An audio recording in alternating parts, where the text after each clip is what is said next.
The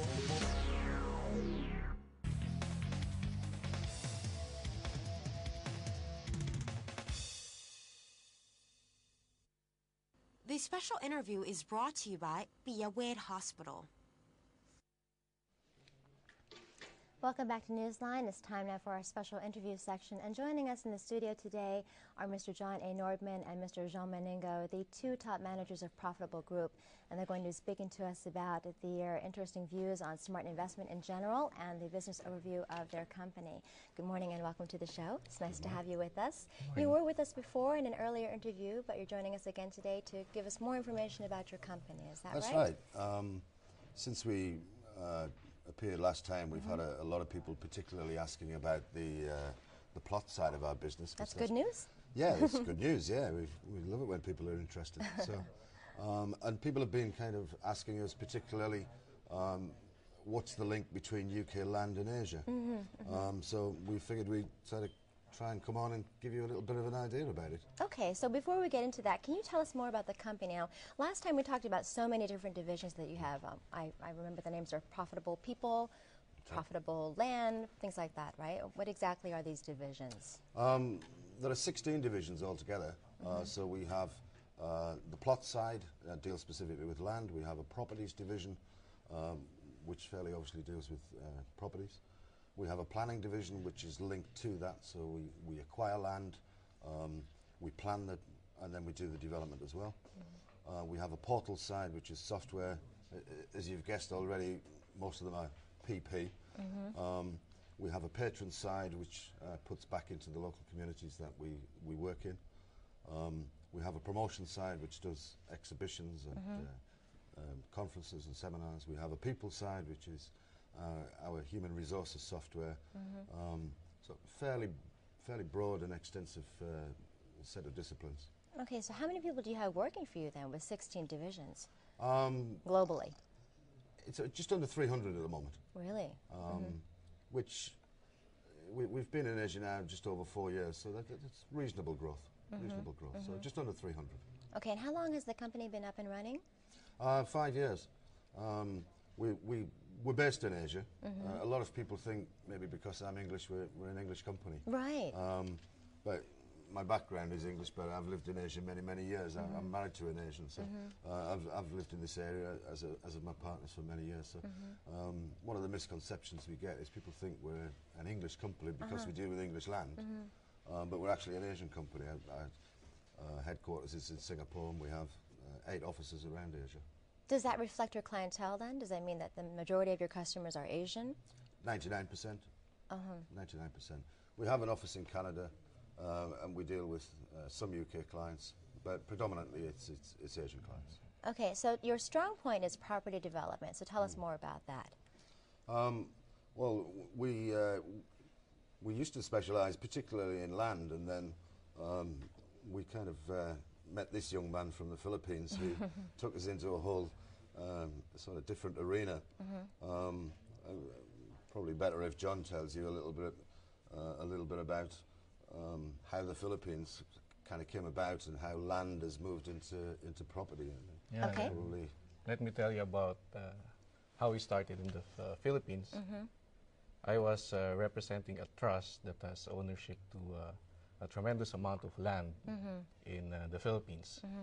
So my main responsibility was to look for investors, because for us to get the benefit out of the ownership of the land, we have to have it titled, we have to pay back taxes for so many years. So it entails a tremendous amount of money to just get the title, and so for us to be able to sell the property. So my main responsibility was to look for an investor. And so last year, the Profitable Group's advertisements were all over the place in ESPN, and so I managed to get in touch with them. And so the directors, all the directors came in, gave me an audience, and presented the opportunity. It was easy. We all knew we were going to make money. But as I started to show them the land, I think they were not ready for what they saw. Because some of the lands that we own have informal settlers in them. And these are slum area type communities in Manila. Just imagine like 1,000 families cramped in 10,000 square meters area of land. That's 1 hectare. Oh, goodness. And they live in the worst living conditions imaginable. Just imagine like a 30 square meter space and you cramp into it a family as big as 8. So that space functions as the kitchen, the living room, their bedroom. 30 So meters. 30 square meters. So just the worst living conditions. And these guys, directors, working, very successful people, looking at that and just came to an awakening. This is more than just a business. We all knew we were going to make money, but we all decided right and there and then that we want to make something more than this. We want to create a legacy. We want to give something back to the community. And so that's what we did. For me, it's a very unique opportunity to work on a project, to work with a team that takes care of investors on one side and give back to the community. So that's the opportunity. We have a lot of land, and we're going to not just convert, get the title, sell this land, pay back our investors, but we're going to relocate these people. We're going to create communities, sustainable, so that these people who don't have a chance at all of owning a decent home in their lifetime, we give them that opportunity. How do you actually do that's that? Unifit Philippines. I think that was the challenge for us because John and his trust came to us and said, we want to use this land for the benefit of the people. How can we do that? And international investors they're looking for certain things. They're looking for stability, they're looking for security, they're looking for legal structure. So we came up with this rather unique idea of taking a piece of English land, which people are familiar with, trust the legal structure, recognised internationally, anybody can own English land. Sell a piece of English land, and with that money, finance the development in the Philippines. And then when the development is sold in the Philippines, we then buy back that piece of land at an agreed uplifted price. So the return is based on something that's happening in Asia, but your security is actually a piece of UK land.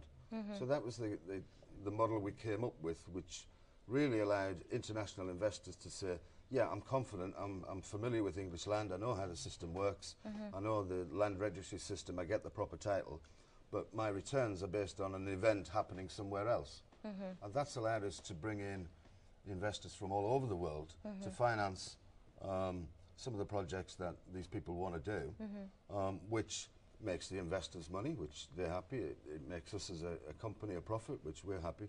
But as John said, it's a little bit more than that in this particular case. And now that we've shown that the model works, I think we've got an opportunity to do other projects in other parts of Asia. We're now looking in Thailand for similar places. We're looking in Malaysia. We're looking in Indonesia, for example. So the investment has been successful, but it's also done something very, very useful. Right. And as John says, as a business, being able to provide a mechanism which not only provides investors with a profit, but to see these people coming out of slums and going into affordable housing and changing the whole lifestyle of those people kind of is that's almost, it is worth more than the profit. So in addition to relocating them, are you helping them to find work as well to increase their livelihood? Well, John and his people have, these are people who've never really had anything. And a lot of people, if they suddenly have an amount of money thrown at them, would struggle. So John and his people have set up bank accounts. They've been running education classes each week to teach people how to use their money. We're currently working on a master plan for a new settlement, which will include employment. And what we're trying to do is use the other parts of our business. We have a division which deals with power, so we have wind turbines which use the wind to create clean energy. So we're looking to set up a factory to make the wind turbines which go into the houses which provide free electricity. Oh. So we're trying to create employment as well as housing, and these good people are on the ground every week working with those settlers to provide the base of education that they need to kind of adjust to this new environment they're going to have. It sounds like you have a very noble and worthy cause going on here. Now tell us about the feedback from last time when you last interviewed with us. Did you get, well, you said, you know, a lot of people were asking we had a lot more. of people from Thailand came to us. Thanks to you people, we have a lot more clients in Thailand than we used to have. We've taken on some more staff as a result. We're looking at more projects here in Thailand. We're looking at land to acquire. We didn't think we would, we didn't start out with the intention of buying Thailand particularly, but now we're looking at some interesting projects where we maybe do some developments here. Okay. So we've had quite a good response. Okay, we have run out of time. I'm so sorry, but it's been a very interesting interview, and I'm sure in the future you can join us again to give us more updates on what you've been doing in the Philippines, and perhaps we'll see projects like the one in the Philippines and other Asian countries as well. So thank you again for joining us, Mr. Norbin and Mr. Meningo. Thank you. Okay. And that was the end of our interview with Mr. Norbin and Mr. Meningo, top managers of Profitable Group. Up next, we have the latest updates in the world of sports, so please stay tuned.